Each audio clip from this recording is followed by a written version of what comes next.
Alors, voilà, il ressort aussi, je rappelle que vous êtes chercheur en histoire africaine et lauréat d'ailleurs du mois de l'histoire des Noirs en 2003, Montréal, en 2003, ouais. Ce qui est une consécration du travail que vous faites. Alors, il ressort aussi au médium de vos recherches que la révolution des Torodo, pour revenir chez nous, au Fouta, alors, de 1776, menée par Suleiman Baal, a mis fin à l'esclavage. Ça, on l'affirme. Mais cette révolution-là de 1776, oui, avec cette interdiction de la traite négrière, que j'ai découverte d'ailleurs par hasard, moi, en 1988, en lisant L'Islam noir de Vincent Monteil. Il y avait une phrase là-dedans, qui était d'ailleurs une citation incomplète, où on a parlé d'un certain Pétion qui disait que l'Almami, roi des poules, a interdit à la compagnie de traverser ses territoires avec des esclaves.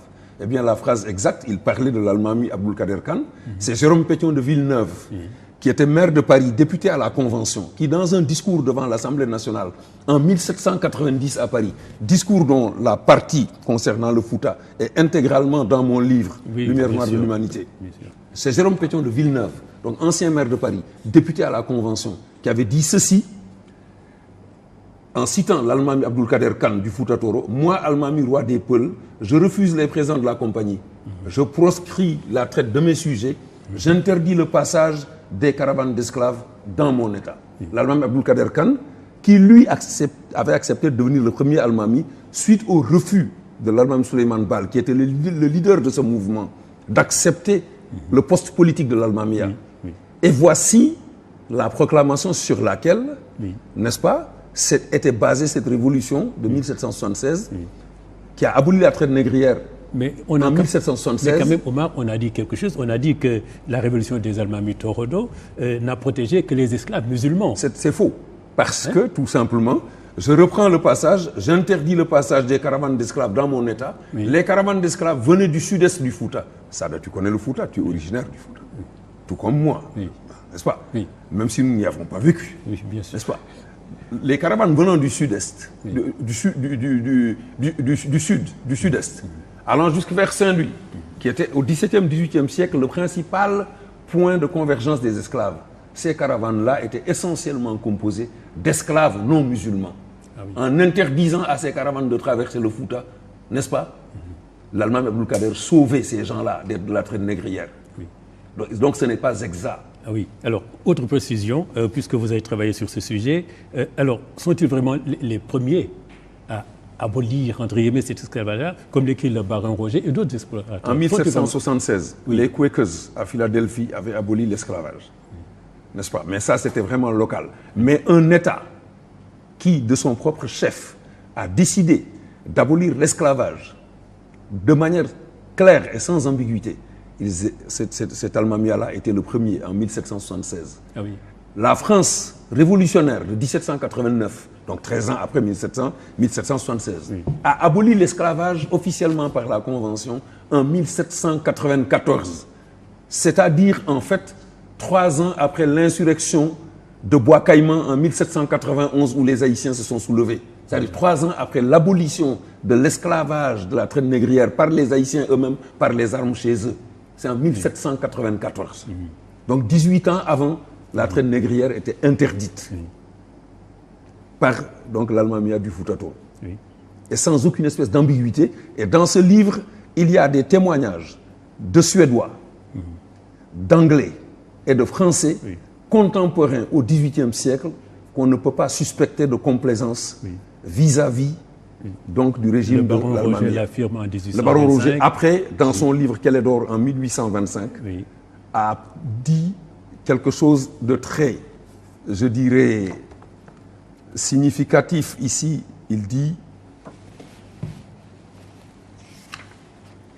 le baron Roger, je le cite, « Rien ne pourrait ôter de l'idée des foules », parce que certains les appelaient les foules, d'autres les appelaient les poules, c'est selon.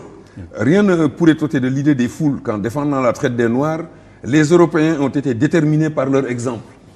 Ils sont fiers de nous avoir devancés dans la carrière de la raison, de la justice et de l'humanité. Fin de citation. Et ce livre-là, je le détiens. Le livre Quel est d'or, qui a été réédité par l'Harmattan dans la collection Autrement Même. Et puis il y a un autre explorateur aussi. Il y a Gaspard Théodore Mollien, en 1818, 42 ans après, a visité le Fouta. Il a dit ceci, n'est-ce pas? Des poules, il les appelait les poules, lui. Je cite, ils ont un esprit national. ils ne vendent jamais les leurs et les rachètent lorsque l'un des leurs est vendu. Fin de citation. Alors, il faut retenir donc vraiment, Omar, de manière définitive, que toutes les abolitions sont venues après celles faites par les Almamis du Fouta. Pour la traite négrière. Pour la traite négrière, évidemment. Oui. Absolument. Hein? Absolument. Oui. Et même l'insurrection, n'est-ce pas, qui a abouti à l'indépendance d'Haïti, c'est celle de Bois Caïman en août 1791, avec l'esclave Boukman venu de Jamaïque. Et cette insurrection-là, cette abolition-là de la traite négrière allait de pair avec une révolution nationale démocratique qui était fondée sur les principes suivants, n'est-ce pas? Cette révolution-là était fondée sur les principes suivants. Voici en 1776 la proclamation de l'Almami Souleymane Baal, à partir du texte original en arabe, traduit par un arabisant. Voilà, alors ce qu'il faudrait, Omar, avant cela, rappeler quand même que vous avez beaucoup travaillé sur l'histoire du Fouta, comme nous vous l'entendons le prouver, ce qui vous a valu d'être lauréat de l'association Dental Fouta du Canada. Dental Fulbe Canada, en 2008. Et que vous avez aussi travaillé sur le rôle des Almamis. Alors, l'Almami a disparu au bout de 105 ans. Est-ce 105 ans en tout cas, malgré la résistance qui a pu être menée. Alors, qu'est-ce qui a motivé cela? Alors, on dit, raison de la chute du Fouta Toro, les diverses thèses sont avancées. On dit que, parce que justement, vous le dites, respect des non-principes proclamés par l'Almami Souleymane Baal, d'abord. Première raison, c'est le non-respect effectivement de ces principes-là, qui ont fondé cette démocratie, n'est-ce pas, qui ont fondé cette démocratie, je dirais, qui pratiquait le suffrage universel indirect. Parce qu'il y avait de grands électeurs, n'est-ce pas, qui élisaient, qui avaient le pouvoir effectif d'élire et de défaire l'Almami. On a des témoignages très précis à ce sujet, n'est-ce pas, les témoignages de Gaspard Molien, les témoignages de Duranton et de Anne Raffenel, qui ont visité le Fouta beaucoup plus tard, qui disaient qu'un traité signé avec ce pays-là ne vaut rien parce qu'ils peuvent destituer leur leader quand ils veulent. Ah oui. Oui. Anne Raffenel et Duranton en témoignent. N'est-ce pas? Anne Raffenel et Duranton en témoignent. Ça vient des travaux de Yves-Jean Saint-Martin, je crois, sur l'Empire Toucouleur et le Fouta. Donc, ces principes-là, la proclamation a été résumée en 7 points. Dans trois études que j'ai pu rencontrer. Il y en a peut-être d'autres. Il y a certainement celle de David Robinson, n'est-ce pas, qui a travaillé en anglais de Michigan University, n'est-ce pas, qui a travaillé sur la révolution Torodo. Il y a aussi, la première fois que moi, cette proclamation m'a été révélée, j'avais lu un livre du professeur Sambadian de la faculté de lettres sur El Hadj Omar. Oui, El Hadj Omar. Ensuite, il y a le livre de Madina Lital sur la Tidjaniya de Cheikh Oumar, que j'ai lu. Ensuite, il y a une revue, la revue d'histoire du Sénégal, n'est-ce pas, de juin 1981, dans laquelle il y a un article de feu Yahya Wane, qui était maître assistant à l'EBAD, où ces 7 points sont résumés. Mais le discours dont ces 7 points viennent, c'est beaucoup plus tard que je l'ai trouvé.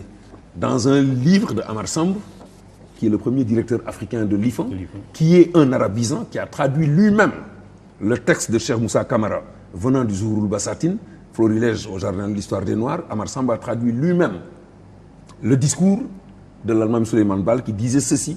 Regardez le caractère progressiste de ce discours-là par rapport à notre situation aujourd'hui. Il disait ceci: habitants du Fouta, vous avez promis de suivre l'homme qui vous ouvrirait la porte par laquelle vous pourrez vous dégager du joug des Denyankobe et mettre fin à la tyrannie des morts. Je suis votre homme, j'ai ouvert cette porte. Il vous faut ceindre les reins pour faire triompher la cause de Dieu, pour que celui-ci vous accorde la victoire. La victoire est avec les patients. Moi, je ne sais pas si je trouverai la mort ou non dans ce combat. Mais si je meurs, prenez pour chef un imam savant, scrupuleux et honnête. Ah oui, choix du chef. Qui n'aime pas le pouvoir pour le pouvoir. Ceci nous renvoie à Nelson Mandela. N'est-ce pas? Les deux caractéristiques. Après l'avoir élu, si vous le voyez s'enrichir outre mesure, destituez-le. Mais c'est la bonne gouvernance d'aujourd'hui. Bien sûr. Enlevez-lui ses biens mal acquis. C'est la Commission nationale de lutte contre la corruption. S'il refuse sa révocation, combattez-le et chassez-le afin qu'il ne laisse point à ses descendants un trône héréditaire. Mais nous en sortons à peine en 2012 de ce combat-là. Élisez pour le remplacer un autre imam, homme de science et d'action, de n'importe quelle origine sociale. Oui. C'est la démocratie, dans son acception la plus totale. Ne laissez pas le trône comme monopole d'une même tribu, car si vous le faites, il se transformera en bien héréditaire. Que quiconque le mérite devienne votre roi. Et pour terminer, Sada, ne tuez ni enfant ni vieillard. Et mieux, pour conclure, que nul d'entre vous ne mette à nu une femme. Oui. Si on le fait, ce sera un scandale pire que le meurtre. Fin de citation. Oui. Mais alors, c'est des principes. Alors, on comprend alors pourquoi on dit que le Fouta, en 1818, était un État qui C'est Gaspard Molien qui l'a écrit, oui, quand même il a niveau traversé le Fouta. que des États européens. Gaspard Molien oui. a témoigné dans son livre, en 1818, que le Fouta était un État organisé. Oui. Aussi bien organisé que pouvait l'être l'Italie, l'Espagne, la France elle-même, même si le Fouta était moins industrialisé. Oui. Quoique le Fouta, avec 500 000 habitants à l'époque, eût été en possession de 25 000 fusils. C'est un ratio très élevé, ça. Oui. Ça, je le tiens du livre, si je me souviens bien, d'Ayawan, sur les couleurs du Fouta Toro. Parce que 25 000 fusils pour 500 000 habitants, ça veut dire un fusil pour 20 habitants. Oui. Ce pays-là a été armé. Oui. Mais alors, Omar, vous êtes historien, qu'est-ce qui s'est passé? Pourquoi chute du régime des Torodo au Fouta? Alors, Faidherbe, par exemple... On dit non-respect de ces principes-là, oui, qui ont été proclamés par la loi Souleymane Baal à cause du choc des ambitions personnelles, alors, oui, où la classe dirigeante s'est divisée. Voilà. Faidherbe dit que c'est la division des Toucouleurs. J'ai un texte de Faidherbe où il dit textuellement, du Soudan. Sans les divisions des Toucouleurs, parce qu'il les appelait Toucouleurs, A-U-R-E-S, nous n'aurions jamais pu conquérir le Soudan. Oui. Il l'a écrit noir sur blanc. Oui. J'ai ce texte en ma possession. Alors, ces divisions, on les connaît, fractures au sein de la famille Khan. C'est ça. Rivalité entre les Li et les Wan. Exactement. Voilà, donc exactement, rivalité entre les Li et les Wan, donc bien relaté par Yahya Wan dans la revue sénégalaise d'histoire, dans son article sur l'Almamia de 1776 à 1881. Et ensuite la fracture dans la famille Khan, relatée dans les détails, dans le texte de Cheikh Moussa Kamara, le premier texte traduit du Zuhur Bassatine, traduit en français, donc de manière détaillée. La fracture entre l'Almami Abdulkader Khan, d'une part, et puis son cousin, grand électeur, éminent Tom du Fouta, Ali Doudou Khan, qui est le grand-père d'ailleurs d'Aboubakar Khan. Oui, cela prouve que donc vraiment il y avait des organisations. C'est comme la charte de Kakang Fouga.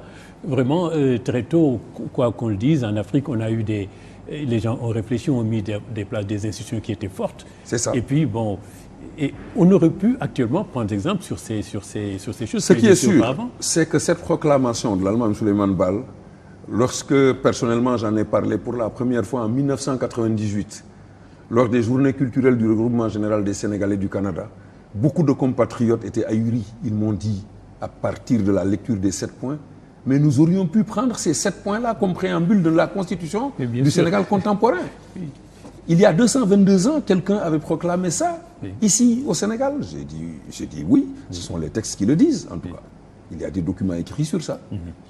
Alors, Omar, vous êtes historien, et alors, vous publiez des... Je ne suis pas historien. Oui, oui, enfin, oui, vous êtes chercheur en histoire. Voilà, pardon, je voulais... oui, non, bien sûr. Je ne voudrais pas... Bien sûr que vous êtes chercheur, vous n'êtes pas historien, vous êtes mathématicien. Ça, c'est sur les terrains des autres, mais... Oui, mais vous y faites du bon travail, vous pouvez y chasser.